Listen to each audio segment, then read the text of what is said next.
خدا یسوع مسیح کے عظیم اور قادر نام میں آپ کی خدمت میں سلام پیش کرتا ہوں۔ میرا نام میتھیو سلیمان ہے اور میں آج ایک بہت خاص سوال کا جواب دینے کو ہوں۔ اس سوال کا تعلق مسیحی عقیدے سے ہے اور یہ سوال یسوع مسیح کی صلیبی موت پر اٹھایا جاتا ہے۔ ہمارے مسلمان دوست یسوع مسیح کی صلیبی موت کو جھٹلانے کے لیے یا اس کی تردید میں کئی سوالات اٹھاتے ہیں، جن میں سے ایک یہ بھی سوال ہے، اور یہ میں ضروری سمجھتا ہوں کہ اس سوال کا جواب دیا جائے، کیونکہ بہت سے ایسے لوگ ہیں جن کو بالکل بھی آگاہی نہیں ہے کہ اس طرح کے سوال بھی پوچھے جاتے ہیں، اور ہوتا یہ ہے کہ جب کوئی آ کر ان کے سامنے ایسا سوال پیش کرے جس کا میں بھی ذکر کرنے کو ہوں، تو وہ فوراً پریشان ہو جاتے ہیں، جبکہ ایسی کوئی پریشانی کی بات بھی نہیں ہوتی۔ تو جو سوال ہے وہ متی کی انجیل 27واں باب اس کی 5ویں آیت سے ہم ایک پڑھیں گے حوالہ، 5ویں سے ہم پڑھیں گے 9ویں آیت تک۔ اس حوالے کو جب ہم پڑھیں گے تو اس میں سے ہمیں سوال ملے گا۔ یہ سوال ہمارے غیر مسیحی بھائیوں کی طرف سے اٹھایا جاتا ہے۔ یہاں پر لکھا ہے، یہ یہودا اسکریوتی کے بارے میں یہاں پر لکھا ہے کہ جب اس نے ان سکوں کو جو یسوع مسیح کی اس نے قیمت لی تھی، یسوع مسیح کو پکڑوانے کے لیے اس نے جو 30 سکے لیے تھے، وہ واپس آیا اور ان سکوں کو ہیکل میں پھینک کر تو جا کر اس نے پھانسی لے لی۔ اس کے بارے میں یہاں پر لکھا ہے، اور وہ روپیوں کو مقدس میں پھینک کر چلا گیا اور جا کر اپنے آپ کو پھانسی دی۔ سردار کاہنوں نے روپے لے کر کہا، ان کو ہیکل کے خزانہ میں ڈالنا روا نہیں، کیونکہ یہ خون کی قیمت ہے۔ بس انہوں نے مشورہ کر کے ان روپیوں سے کمہار کا کھیت پردیسیوں کے دفن کرنے کے لیے خریدا۔ اس سبب سے وہ کھیت آج تک خون کا کھیت کہلاتا ہے۔ اس وقت وہ پورا ہوا جو یرمیاہ نبی کی معرفت کہا گیا تھا کہ جس کی قیمت ٹھہرائی گئی تھی، انہوں نے اس کی قیمت کے وہ 30 روپے لے لیے۔ دیکھیں، اس جو 9ویں آیت ہے یہاں پر لکھا ہے کہ اس وقت وہ پورا ہوا جو یرمیاہ نبی کی معرفت کہا گیا تھا۔ جو اعتراض کرنے والے ہیں ان کا کہنا ہے کہ اگر آپ یرمیاہ نبی کا صحیفہ 1000 دفعہ بھی پڑھ لیں اور اگر آپ 1,00,000 دفعہ بھی پڑھ لیں تو آپ کو ایسی کوئی پیشین گوئی وہاں ملے گی نہیں۔ یرمیاہ نبی کے صحیفے میں یہ پیشین گوئی موجود ہی نہیں ہے، برعکس اس کے یہ پیشین گوئی آپ کو زکریا 11واں باب اور اس کی 12ویں آیت میں ملے گی، جہاں پر لکھا ہوا ہے،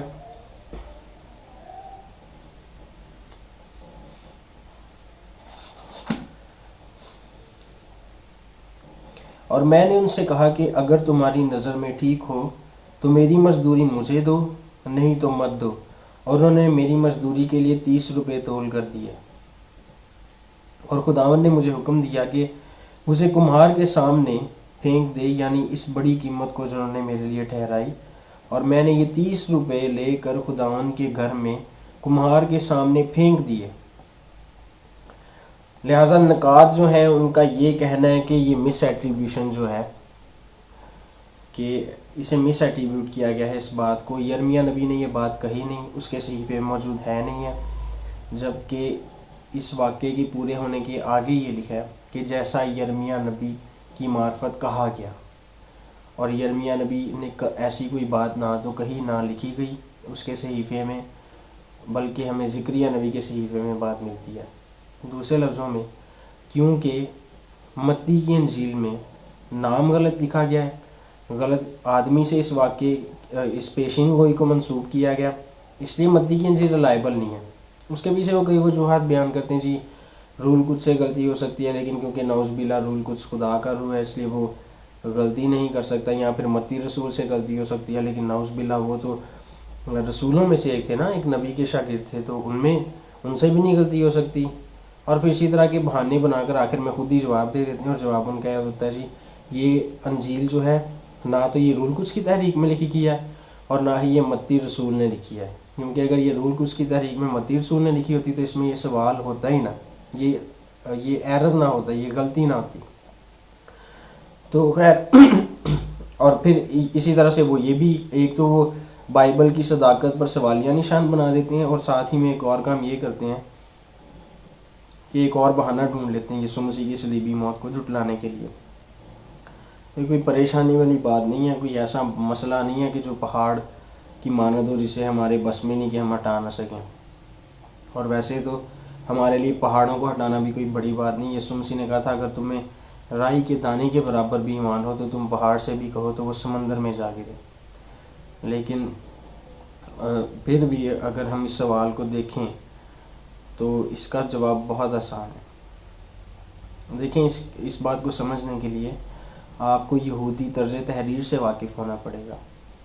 ایک دور تھا، ہمارے ایک جیوش اسکالر گزرے ہیں، ان کا نام تھا نہوم متاتیاس سرنا۔ ان کا کہنا یہ تھا کہ ایک وقت تھا جب یہ جو نوشتیں ہیں، جب یہ بائبل جو اولڈ ٹیسٹامنٹ کے جو یہ نوشتیں ہیں، جو صحائف تھے، یہ تمہاروں کی شکل میں ہوا کرتے، یہ رول بنا ہوا کرتا تھا۔ یہ بالکل اس طرح سے رول بنے ہوا کرتے تھے، اور تمہار اسے کہا جاتا تھا، اسکرول، انگریزی میں اسکرول اور اردو میں اسے تمہار کہا جاتا تھا۔ اور سب سے پہلے جو اسکرول تھا وہ صحیفوں کا اسکرول، اس میں سب سے پہلے یرمیہ نبی کا صحیفہ آتا تھا، اس کے بعد سارے صحیفے آتے تھے۔ تو جب بھی کوئی بات کی جاتی تھی زبانی تو اس بات کو یرمیہ نبی کے صحیفے سے یرمیہ نبی کے نام سے منسوب کیا جاتا تھا۔ اس کا یہ مطلب ہوتا تھا کہ یہ بات اس اسکرول میں لکھی ہے جس کا آغاز یرمیہ نبی کے صحیفے سے ہوتا ہے۔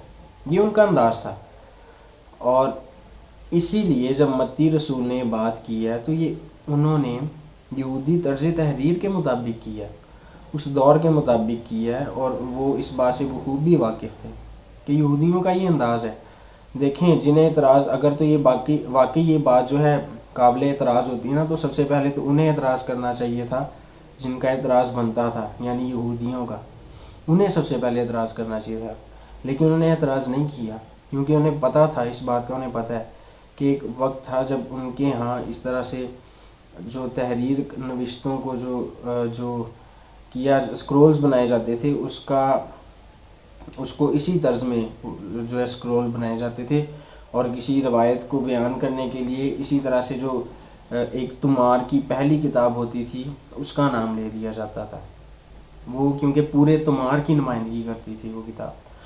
اور اگر پھر بھی آپ کو سمجھنے میں تھوڑی سی پرابلم ہو تو میں آپ کو ایک اسلامک مثال بھی دے سکتا ہوں۔ اب دیکھیں قرآن شریف میں 114 صورتیں ہیں اور 30 پارے ہیں۔ اگر کوئی شخص کہے کہ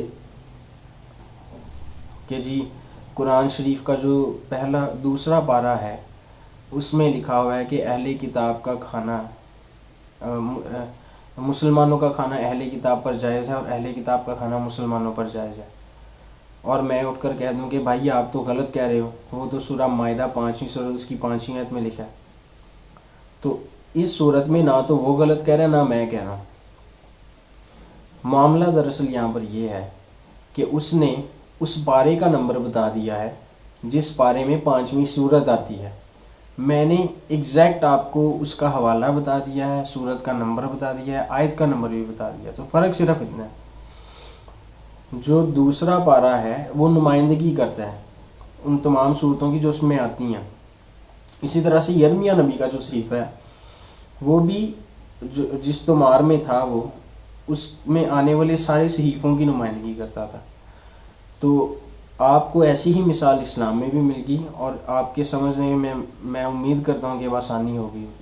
تو یہ کوئی ایسا مسئلہ نہیں ہے کہ جس کا جی آپ سوچیں کہ اس کی وجہ سے بائبل بھی بدل گئی اور یسوع مسیح مصلوب بھی نہیں ہوا اور یہ ہو گیا اور وہ ہو گیا اور پتہ نہیں کیا ہو گیا۔ تو میں امید کرتا ہوں کہ آپ کو اس سوال کا جواب ملا ہوگا ضرور۔ اس سبجیکٹ سے متعلقہ، یسوع مسیح کی صلیبی موت سے متعلقہ، یا اس کے علاوہ بھی اگر کوئی آپ کے سوالات ہوں تو آپ یہ ڈسکرپشن میں دیے گئے ای میل ایڈریس پر ضرور پوسٹ کریں، اور ای میل ایڈریس ہے answering-your-neighbors@hotmail.com۔ Thank you.